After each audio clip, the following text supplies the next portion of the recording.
सुनो सनामा पाठ पढ़ावा, आओ बच्चों आओ बच्चों, सुनो सनामा पाठ पढ़ावा। ओ सुन के हुंदा पूरा याद सैंस पंजाबी अते हिसाब, ओ लगे अंग्रेजी भी प्यारी, हिंदी समाजिक पढ़ लो सारी, चंगियां गल्लां गीत भी गावा, सुनो सनावा पाठ पढ़ावा, सुनो सनावा पाठ पढ़ावा।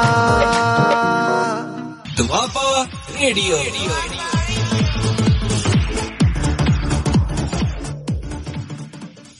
मैं गुरमीत सिंह भोमा, ਲੈਕਚਰਰ ਕਮ ਸਟੇਟ ਰਿਸੋਰਸ ਪਰਸਨ ਰਾਜਨੀਤੀ ਸ਼ਾਸਤਰ, ਸਟੇਟ ਅਵਾਰਡੀ ਅਤੇ multi Jnanpith awardee, government senior secondary school Rangar Nangal Batala Gurdaspur, ਆਪ ਸਾਰਿਆਂ ਦਾ ਦੁਆਬਾ ਰੇਡੀਓ ਦੇ ਪ੍ਰੋਗਰਾਮ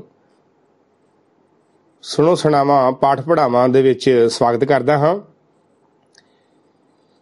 ਅੱਜ ਮੈਂ 12ਵੀਂ ਜਮਾਤ ਦੇ ਵਿਦਿਆਰਥੀਆਂ ਦੇ ਰੂਬਰੂ ਹੋਣ ਲਈ ਇਸ ਦੁਆਬਾ ਰੇਡੀਓ ਦੇ ਮਾਧਿਅਮ ਦੇ ਰਾਹੀਂ 12ਵੀਂ ਜਮਾਤ ਦੇ ਵਿਸ਼ਾ ਰਾਜਨੀਤੀ ਸ਼ਾਸਤਰ ਦੇ ਪਹਿਲੇ ਅਧਿਆਏ ਵਿੱਚੋਂ ਰਾਜਨੀਤਿਕ ਪ੍ਰਣਾਲੀ ਦੀ ਧਾਰਨਾ ਬਾਰੇ ਵਿਚਾਰ ਚਰਚਾ ਤੁਹਾਡੇ ਨਾਲ ਸਾਂਝੀ ਕਰਾਂਗਾ, ਜਿਹਦੇ ਵਿੱਚ ਪਿਆਰੇ ਵਿਦਿਆਰਥੀਓ ਸਭ ਤੋਂ ਪਹਿਲਾਂ ਅਸੀਂ ਇਹ ਗੱਲ ਕਰਾਂਗੇ ਰਾਜਨੀਤਿਕ ਪ੍ਰਣਾਲੀ ਕੀ ਹੈ, ਇਸ ਧਾਰਨਾ ਦਾ ਵਿਕਾਸ ਕਿਵੇਂ ਹੋਇਆ, ਰਾਜਨੀਤਿਕ ਪ੍ਰਣਾਲੀ ਦੇ ਕੀ ਅਰਥ ਹਨ ਤੇ ਪਰਿਭਾਸ਼ਾਵਾਂ ਹਨ।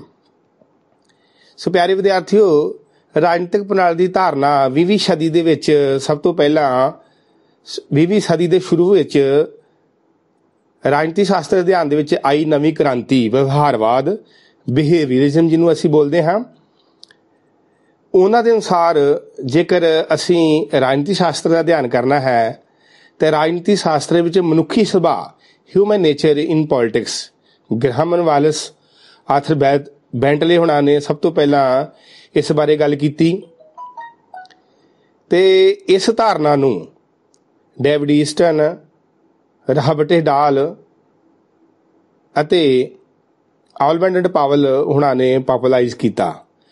ਅੱਜ ਅਸੀਂ ਰਾਜਨੀਤੀ ਸ਼ਾਸਤਰ ਦੀ ਧਾਰਨਾ ਨੂੰ ਪੋਲੀਟੀਕਲ ਸਿਸਟਮ ਦੇ ਰੂਪ ਵਿੱਚ ਡੇਵਿਡ ਈਸਟਨ ਦੁਆਰਾ 1953 ਵਿੱਚ ਸਭ ਤੋਂ ਪਹਿਲਾਂ ਦ ਪੋਲੀਟੀਕਲ ਸਿਸਟਮ ਨਾਂ ਦੀ ਕਿਤਾਬ ਲਿਖੀ ਗਈ ਸੀ। ਉਹਦੇ ਵਿੱਚ ਇਹ ਪੋਲੀਟੀਕਲ ਸਿਸਟਮ ਧਾਰਨਾ ਦਾ ਜ਼ਿਕਰ ਕੀਤਾ ਗਿਆ ਸੀ, ਜਿਹਦੇ ਮੁਤਾਬਕ ਅੱਜ ਪਿਆਰੇ ਵਿਦਿਆਰਥੀਓ ਅਸੀਂ ਰਾਜਨੀਤੀ ਸ਼ਾਸਤਰ ਵਿੱਚ ਰਾਜ, ਸਰਕਾਰ, ਵਿਧਾਨ ਪਾਲਿਕਾ, ਕਾਰਜਪਾਲਿਕਾ, ਨਿਆਂਪਾਲਿਕਾ, ਇਹਨਾਂ ਦਾ ਅਧਿਐਨ ਤਾਂ ਪਹਿਲਾਂ ਤੋਂ ਕਰਦੇ ਆ ਰਹੇ ਹਾਂ, ਥਿਓਰੈਟੀਕਲ ਅਧਿਐਨ ਸੀ, ਪਰ ਜਦੋਂ 20ਵੀਂ ਸਦੀ ਦੇ ਵਿੱਚ ਪੋਲੀਟੀਕਲ ਸਿਸਟਮ ਨਾਂ ਦੀ ਧਾਰਨਾ ਆਈ ਤਾਂ ਇਸ ਨੇ ਰਾਜਨੀਤੀ ਸ਼ਾਸਤਰ ਦਾ ਖੇਤਰ ਵਧਾ ਦਿੱਤਾ।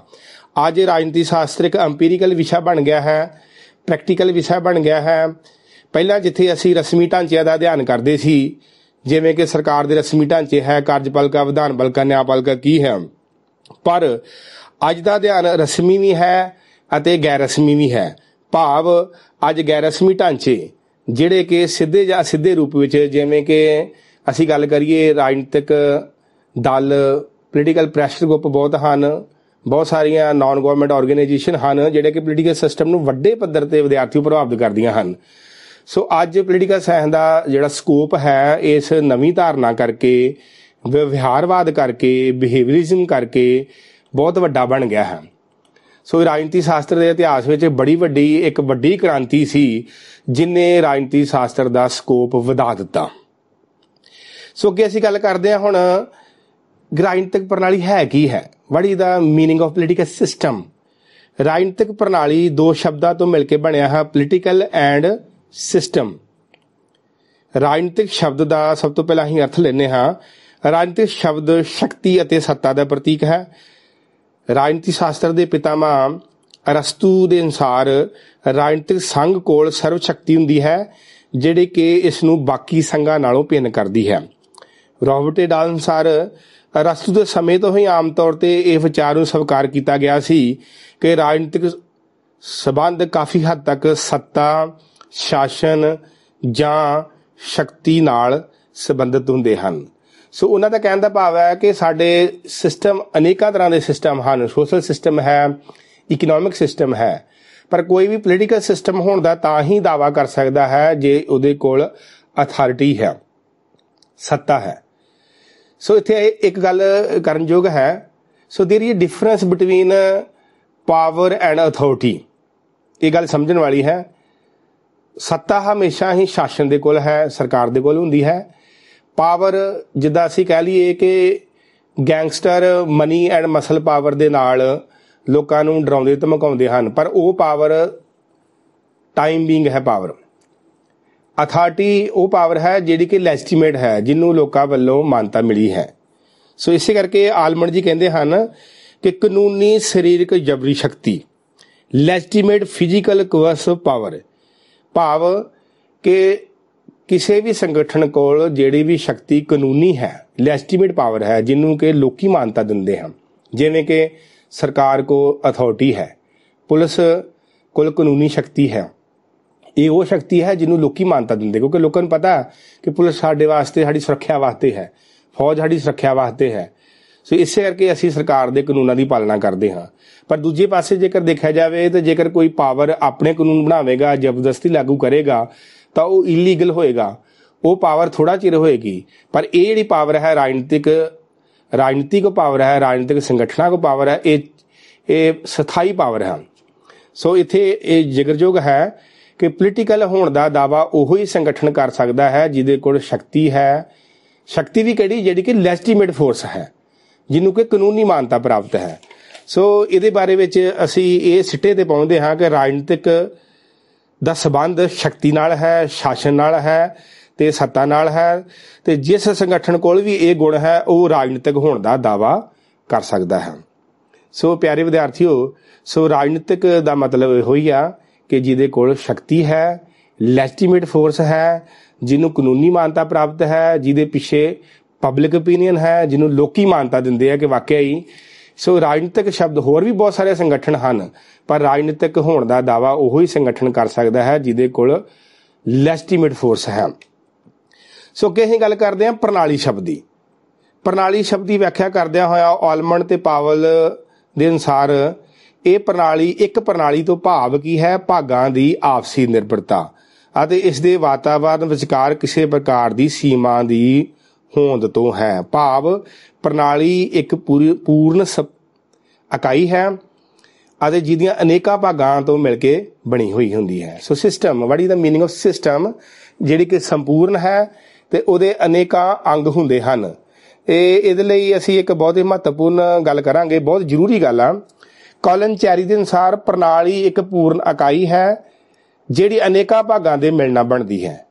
ਸੋ ਇਸ ਗੱਲ ਨੂੰ ਜੇਕਰ ਸਮਝਣਾ ਹੋਵੇ ਤਾਂ ਅਸੀਂ ਆਪਣੇ ਮਨੁੱਖੀ ਸਰੀਰ ਵੀ ਇੱਕ ਪ੍ਰਣਾਲੀ ਹੈ, ਉਹਦੇ ਨਾਲ ਅਸੀਂ ਕੰਪੈਰੀਜ਼ਨ ਕਰ ਸਕਦੇ ਹਾਂ।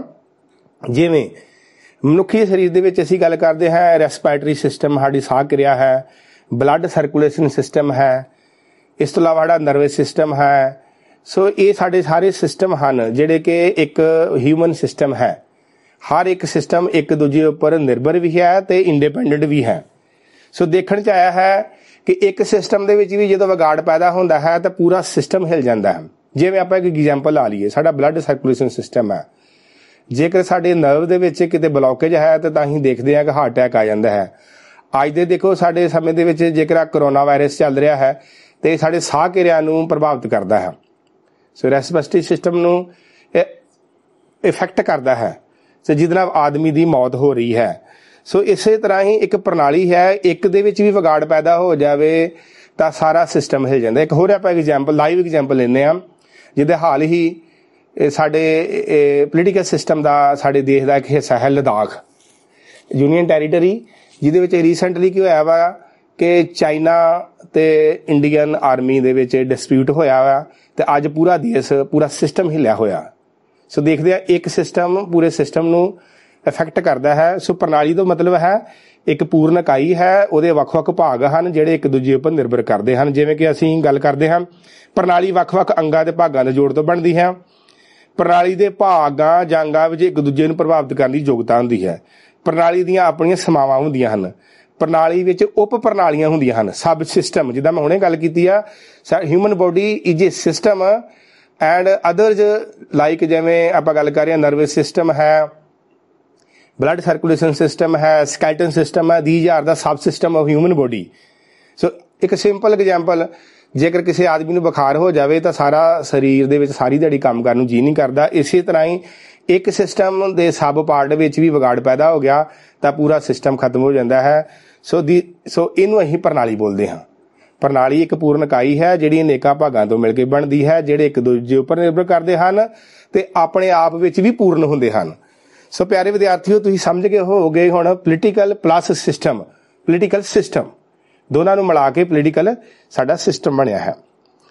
ਸੋ ਇਹਦੇ ਬਾਰੇ ਦੇ ਵਿੱਚ ਸਾਡੀ ਜਿਹੜੀ 20ਵੀਂ ਸਦੀ ਦੀ ਅਧਿਐਨ ਸੀ, ਉਹਦੇ ਮੁਤਾਬਕ ਗੱਲ ਇਹ ਚੱਲੀ ਕਿ ਪੋਲੀਟੀਕਲ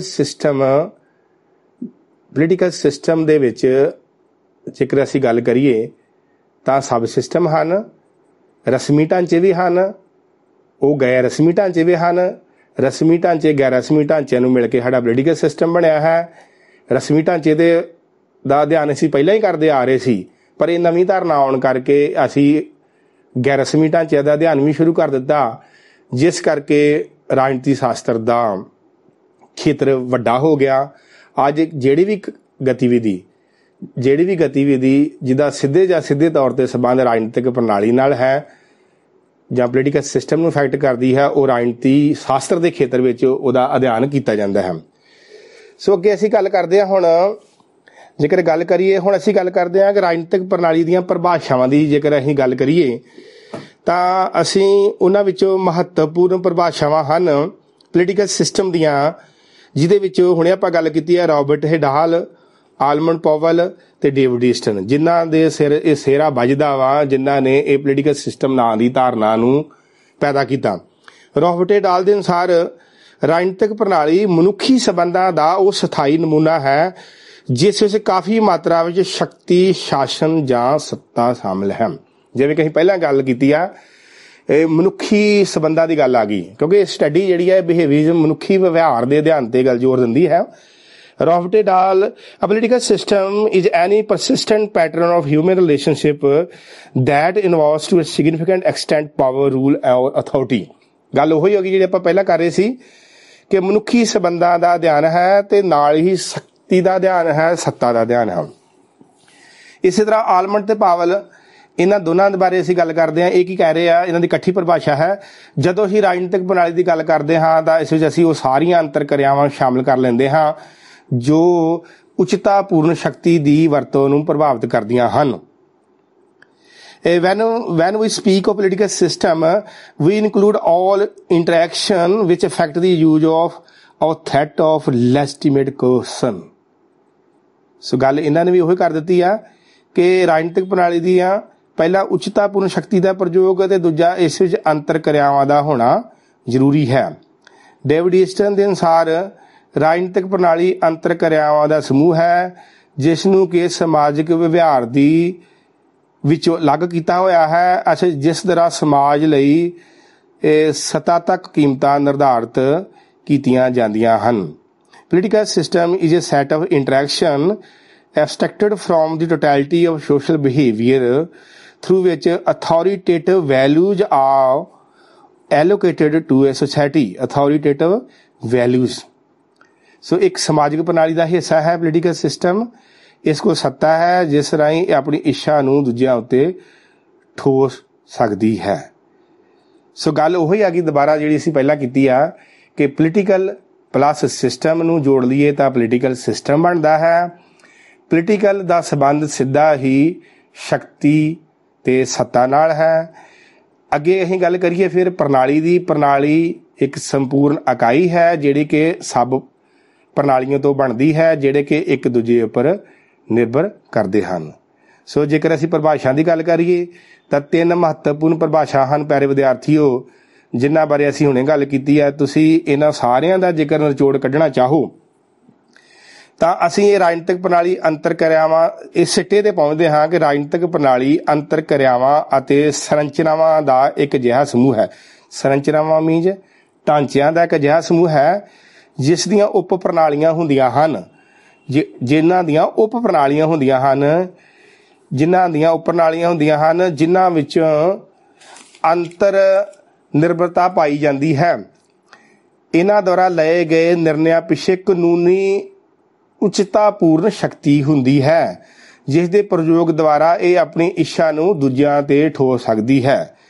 ਸੋ ਰਾਜਨੀਤਿਕ ਪ੍ਰਣਾਲੀ ਦੇ ਖੇਤਰ ਦੀ ਜੇਕਰ ਗੱਲ ਕਰੀਏ ਤਾਂ ਅੱਜ ਪਿਆਰੇ ਵਿਦਿਆਰਥੀਓ, ਰਾਜਨੀਤਿਕ ਪ੍ਰਣਾਲੀ ਦਾ ਖੇਤਰ ਬਹੁਤ ਹੀ ਵੱਡਾ ਹੋ ਗਿਆ ਹੈ। ਅੱਜ ਰਾਜਨੀਤਿਕ ਪ੍ਰਣਾਲੀ ਦੇ ਖੇਤਰ ਵਿੱਚ ਰਸਮੀ ਢਾਂਚੇ ਅਤੇ ਗੈਰ ਰਸਮੀ ਢਾਂਚੇ ਵੀ ਸ਼ਾਮਲ ਹਨ। ਥੋੜ੍ਹੀ ਜਿਹੀ ਮੈਂ ਗੱਲ ਐਲੈਬੋਰੇਟ ਕਰ ਦੇਵਾਂ। ਰਸਮੀ ਢਾਂਚੇ ਕਿਹੜੇ ਢਾਂਚੇ ਹਨ? ਜਿਵੇਂ ਕਿ ਸਰਕਾਰ ਦੇ ਅੰਗ, ਜਿਨ੍ਹਾਂ ਦੀ ਗੱਲ ਆਪਾਂ ਪਹਿਲਾਂ ਵੀ ਇੰਸਟੀਟਿਊਸ਼ਨ ਦੀ ਗੱਲ ਕਰਦੇ ਸੀ। ਰਾਜ ਕੀ ਹੈ, ਸਰਕਾਰ ਕੀ ਹੈ, ਕਾਰਜਪਾਲਿਕਾ ਕੀ ਹੈ, ਵਿਧਾਨਪਾਲਿਕਾ ਕੀ ਹੈ, ਨਿਆਂਪਾਲਿਕਾ ਕੀ ਹੈ। ਇਹ ਤਾਂ ਸਰਕਾਰ ਦੇ ਅੰਗ ਸੀ, ਪਰ ਪ੍ਰੈਕਟੀਕਲ ਤੁਸੀਂ ਦੇਖੋ ਅੱਜ ਵਿਸ਼ਾ ਪ੍ਰੈਕਟੀਕਲ ਬਣ ਗਿਆ ਹੈ, ਐਮਪੀਰੀਕਲ ਸਟੱਡੀ ਹੋ ਗਈ।